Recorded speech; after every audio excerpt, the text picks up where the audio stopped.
Before we start, we would like to respectfully acknowledge that we are occupying land in Peterborough, Nogojinawong on the Treaty 20 territory and traditional territory of the Mississauga and Anishinaabe.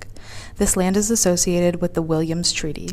We offer our gratitude to the First Nations for their care for and teachings about our earth and our relations. May we honor those teachings.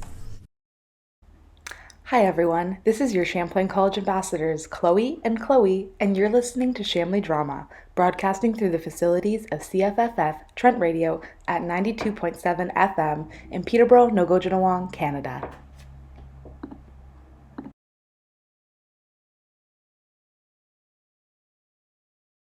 Hello everyone, and welcome back to Chamily Drama. This is Season 6, Episode 4, and it is our last episode for this year. Hopefully we'll be returning in 2023 to come back with some more radio shows, but we'll let you know. So first, we're just going to start off with some announcements. So for students who are moving out of residence for the winter break, you can move out either 24 hours after your last exam or December 22nd at 11 a.m. So whichever one of those comes first is your slot to kind of move out. And then January 7th is the day that you're allowed to move back into residence after the winter break. And for the rest of our announcements, we're just going to be looking at some really exciting events that we have coming up next semester for you to keep an eye out and look forward to. So to start, the first week back is the Celebration of Excellence. So this is for anyone that got an 80% average or higher in the fall or winter term last year. So an email would have went out this past Friday, and the ceremony, if you're eligible, and the ceremony for this will be held on January 12th if you want to attend, and everybody will be able to get a certificate as well.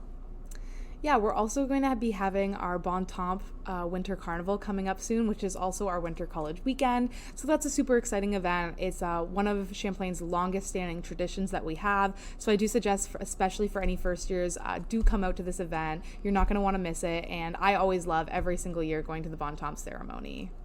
Yeah, so Bon Temps is typically at the end of January, and this is when Cabinet holds their annual broom ball event, which is basically ice hockey without the skates. So it's really hectic, really fun. They work really hard on making the rink. So if you're interested at all, you don't need to be good at hockey. You don't even need to know how to skate. Everyone just kind of flails around. It's a whole mess. Just make sure you dress warm. Cabinet will provide helmets and stuff. So just come sign up, keep an eye out for those sign-ups, get a team together of at least 5 people, and yeah. Oh, also at the Bon Temps, we will be having our second Earn Your Stripes ceremony. So if you missed the first one and you don't have a scarf yet, you can attend that. Also coming up next semester is the Trent-wide East versus West hockey game. So this is really fun. It is a game basically Champlain, LEC, and Trail versus Otonabee and Zosky, and it is held at the Peterborough Pete Stadium, which is on Lansdowne Street, downtown Peterborough. And this is just a really fun time for you to watch, or even some people to play. There will be tryouts. They're currently doing a call for coaches, so if that's something you're interested in, definitely check out the Trent Instagram. Yeah, East versus West is a super fun event to have, and actually we haven't had it since post-COVID. So if you're in 4th year like we are, you only had one East versus West hockey game, so now's your chance to have it be brought back, and you can go and watch it again. They're really fun too. You get a free shirt and everything. It's great. All right, so first we're going to get down to business and talk about what you're going to need to do in order to get ready for the next semester that's coming up. So there's a couple of things you might want to start thinking about now just in order to fully prepare yourself for next semester, because I know if you're like me, you get to next semester saying you're going to have all your stuff together and it's a complete mess. So these are just some tips in order to get you organized in advance. All right, so just to start things off, the first day of classes is going to be on January 9th. Next, you're going to want to look into registering for courses. So you may have already registered for your winter courses back in June or July, whenever it was, but some people who are just starting in January haven't registered for courses yet.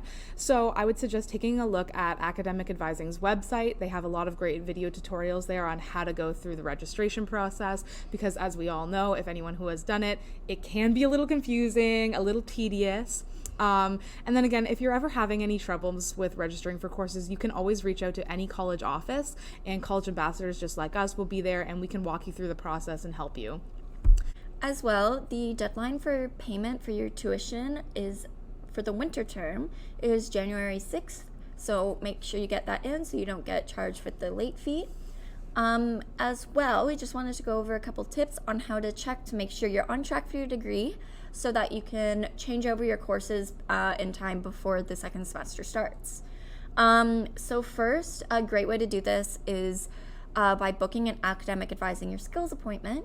Academic advising is typically to help you with things related to your courses or degree, whereas academic skills will help you with things such as studying for exams or learning how to write essays. However, for something like a degree check, this is actually something that you can do completely by yourself without the help of an academic advisor. First, there's a great DIY degree check tool on the Academic Advising website, so definitely check that out. Another way that you can do it is by familiarizing yourself with the academic calendar. So just make sure you're following one academic calendar from 1 year, as they do sometimes change per year. So you could pick the academic calendar from any year that you are at Trent. Just make sure that all your courses follow that calendar. You want to make sure that you follow all the requirements in terms of the required Indigenous course. As well, there will be some requirements surrounding the amount of third-year level courses you need to take. There's some restrictions on how many first-year courses can count towards your degree and stuff like that. So in the academic calendar, you're going to want to check your own degree requirements under your degree name. As well, you're going to want to check the general university requirements, which will be at the beginning of the calendar. Next, we're just going to go over a couple updates from the TCSA about Peterborough Transit. So just last week, the TCSA sent a really important email out discussing transit updates and changes for the upcoming year. So first, they just wanted to assure everybody that there will be more than enough routes running during exam season. They're going to add a bunch more Route 6 buses, as well as there's going to be more drivers running during exams. However, they still advise that you leave with more than enough time to get to your exams on time, just because, especially with inclement weather and stuff like that during the winter season, you never really know what could happen, and definitely don't leave 15 minutes before your exam starts. I'd give yourself more than enough time to get there. Hi everyone, this is your Champlain College ambassadors, Chloe and Chloe, and you're listening to Chamily Drama, broadcasting through the facilities of CFFF Trent Radio at 92.7 FM in Peterborough, Nogojawong, Canada. These are just a few other general tips for getting ready for the new semester. So one thing you're going to want to do is, as soon as you get your syllabus, open that up, pop it out, read it again, maybe read it 3 times just in case. You never know what's in there. I always like to take all the dates out of my syllabus and put them into my calendar right away, just so that way I don't have to think about it again, because I know that it's all put in there and all the dates are written down. Also, if your prof hasn't posted the syllabus yet and it's getting really close to the date, you can find copies of past syllabi on where can you online? On the MyTrent portal under the syllabus catalog. So if you just open MyTrent and search in the little search bar syllabus catalog, it should come right up, and then you can just I think you click the year, the location, and the subject that it's in. Yeah, so obviously the dates won't be exactly the same, but this can help you still get a rough idea about what time in the semester big assignments might be coming up, just so you can ready yourself. Yeah. Another thing that you're just gonna want to do a little bit is maybe reflect on the past semester that you had. think about the things that you did that worked, things that didn't work. Maybe you're considering changing your major. Maybe you don't like the program that you chose. Totally okay. I changed my major in my second year. And so if you're thinking about that, maybe you want to book an academic advising appointment to talk with an advisor about what it means to change your major, what you might want to change into, and how that's going to change your degree plan and your courses that you're taking as well. Again, maybe you want to reflect on how your exams went. Maybe you didn't receive the grade that you expected to or hoped to get on your exams last semester. And that's totally okay. That happens to everyone. And so if you're feeling that way, you might want to think about booking an academic skills appointment so that you could talk to a skills instructor about maybe other studying tips that you could use, and just find out which works best for you, because everyone has different learning styles. And what works good for you might not work well for someone else. Now we're just going to go over a couple of things that you can do here in Peterborough if you're staying in Peterborough over the holidays. So these are just things pulled from our own brains and, just from our own experiences, things that we think could be fun for you to check out. So first, kind of an obvious one, Lansdowne Mall. So this is the largest mall in Peterborough. It's actually, a lot of people talk about how this mall is not great, but I find the mall actually has a lot of stores. Like, it was way bigger than I was expecting, that's for sure. I don't know about you, but there's rarely any stores that I feel are missing from the mall. Yeah, I agree. I think it's pretty well stocked. They have a good variety there. Yeah, so I wouldn't, hate it until you at least try. Don't judge a book by its cover. It's actually really great. You can get there by taking the number 2 bus. So yeah, that's just a really fun thing to check out. There's food court, get some food, go some shopping, some holiday gifts or Secret Santa gifts, or shopping for yourself, that's always the most fun. But yeah, so definitely check that out. Another thing that you might want to consider checking out is the Canoe Museum, and it's free for students, which is great. Make sure you bring your student cards so you can prove that you're a student and get in for free admission. But yeah, it's really interesting. I don't think many other cities have canoe museums. I think that's pretty limited to just Peterborough, so definitely something you should try out while you're at least in Peterborough.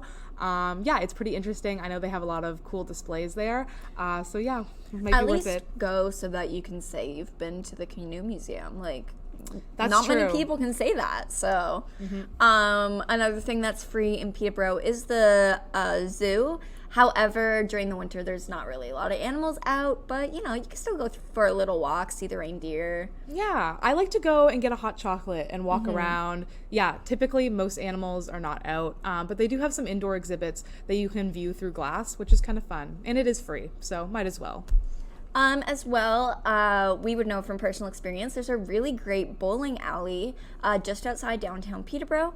So it was just great. We've been quite a few times. There's so many different alleys, and they have 10-pin as well as 5-pin. So if it's busy, you can still play 5-pin. They also sell food and even drinks if you're 19 plus. So this is just a really fun activity. It isn't that expensive either for a fun night out. Spend a couple hours with some friends, test your bowling skills. It's just a great time. Yeah, another thing that we actually have quite a few of in Peterborough are escape rooms. So I know that there are some located in the mall, I believe, as well as there is some downtown. Yeah. I think near the bus terminal, actually, near Simcoe Street. Yeah, it's called Lift Lock Escapes. Yes, exactly. And yeah, that's just kind of a fun thing to do, to maybe switch things up, a little bit of exciting, maybe a little bit scary, and yeah, it's a really great thing to do. Get those creative wheels turning in your head. And yeah, it's also a great stress buster for after exams. I know I've been to Lift Lock Escapes a couple times, and I was super impressed with their rooms. It wasn't just one room, it's like one of those escape rooms that has multiple rooms that you go through. They had moving walls, the whole bit. It was very impressive, really fun. They have really cool themes as well. The one I went in